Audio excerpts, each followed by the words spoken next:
जय श्री राधा माधव। सद्गुरु भगवान की जय हो। आज हम आपको भगवान महादेव और भगवान विष्णु की एक अद्भुत लीला का वर्णन सुना रहे हैं। आप ध्यान पूर्वक सुने।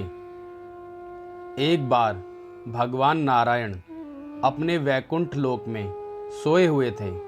स्वप्न में वो क्या देखते हैं कि करोड़ों चंद्रमाओं की कांति वाले त्रिशूल डमरूधारी सुवर्ण भारण भूषित संजय वंदित अणिमा आदि सिद्धि सेवित त्रिलोचन भगवान शिव प्रेम और आनंद आतिक्रेक से अनंत होकर उनके सामने नृत्य कर रहे हैं। उन्हें देखकर भगवान विष्णु हर्ष गदगद से सहसा शैया पर उठकर बैठ गए और कुछ देर तक ध्यान अवस्था में बैठे रहे।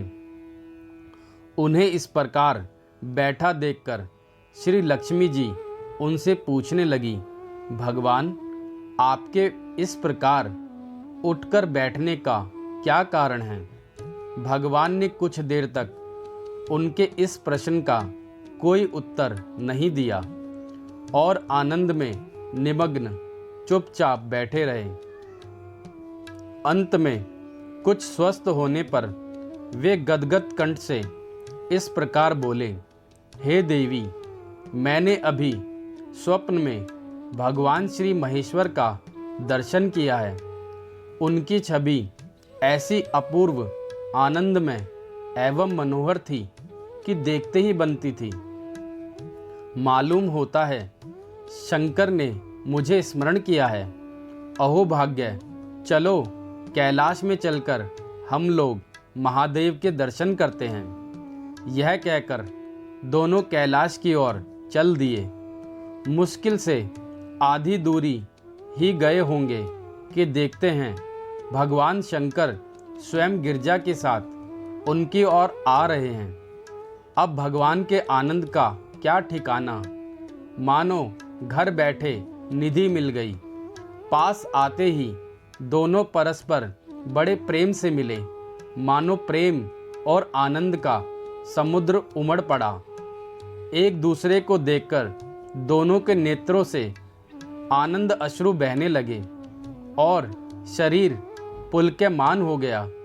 दोनों ही एक दूसरे से लिपटे हुए कुछ देर मुकवत खड़े रहे। प्रश्नोत्तर होने पर मालूम हुआ कि शंकर जी ने भी रात्रि में इसी प्रकार का स्वप्न देखा, मानो विष्णु भगवान को वे उसी रूप में देख रहे हैं जिस रूप में वे अब उनके सामने खड़े थे। दोनों के स्वप्न का वृत्तांत अवगत होने पर दोनों ही लगे एक दूसरे से अपने यहाँ लिवा ले जाने का आग्रह करने। नारायण कहते वैकुंठ चलो और शंभु कहते कैलाश की ओर प्रस्थान कीजिए। दोनों के आग्रह में इतना अलौकिक प्रेम था कि यह निर्णय करना कठिन हो गया कि कहाँ चला जाए। इतने ही में ही क्या देखते हैं, वीणा बजाते हरि गुण गाते नारद जी कहीं से आ निकले। नारायण नारायण नारायण। बस फिर क्या था, लगे दोनों ही उनसे निर्णय कराने कि कहाँ चला जाए। बेचारे नारद जी स्वयं परेशान थे उस अलौकिक मिलन को देखकर।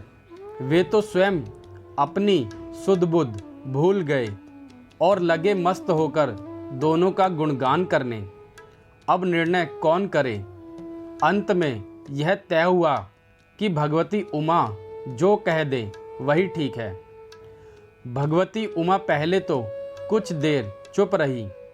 अंत में दोनों को लक्ष्य करके बोली, हे नाथ, हे नारायण, आप लोगों के निश्चल अनन्य एवं अलौकिक प्रेम को देखकर तो यही समझ में आता है कि आपके निवास स्थान अलग अलग नहीं हैं। जो कैलाश है वही वैकुंठ है और जो वैकुंठ है वही कैलाश है। केवल नाम में ही भेद है। यही नहीं, मुझे तो ऐसा प्रतीत होता है कि आपकी आत्मा भी एक ही है, केवल शरीर देखने में दो हैं। और मुझे तो अब यह स्पष्ट दिखने लगा है कि आपके भार्या एक ही हैं, दो नहीं हैं। जो मैं हूँ वही लक्ष्मी हैं, और जो लक्ष्मी हैं वही मैं हूँ। केवल इतना ही नहीं, मेरा तो अब यह दृढ़ धारणा हो गई है कि आप लोगों में से एक के प्रति जो द्वेष करता है वह मानो दूसरे के प्रति ही करता है। एक की जो पूजा करता है वह स्वाभाविक ही दूसरे की भी करता है, और जो एक को अपूज्य मानता है वह दूसरे को भी पूजा नहीं करता। मैं तो यह समझती हूँ कि आप दोनों में जो भेद मानता है उसका चिरकाल तक घोर पतन होता है।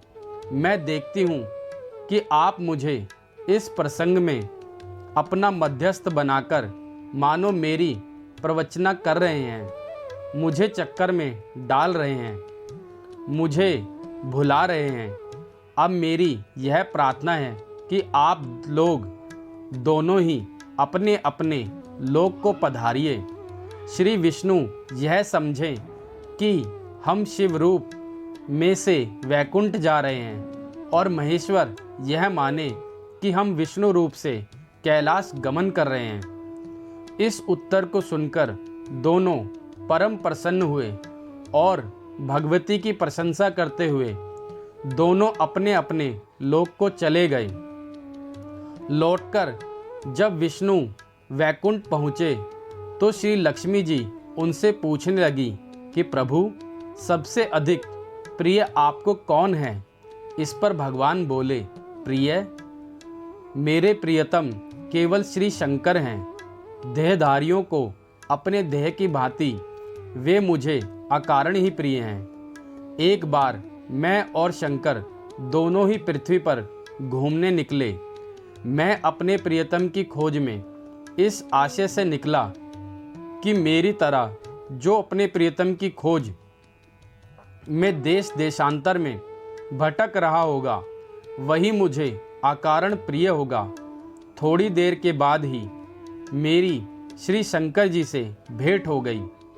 जो ही हम लोगों को आंखें चार हुई कि हम लोग पूर्व जन्म अर्जित विधा की भांति एक दूसरे के प्रति आकृष्ट हो गए।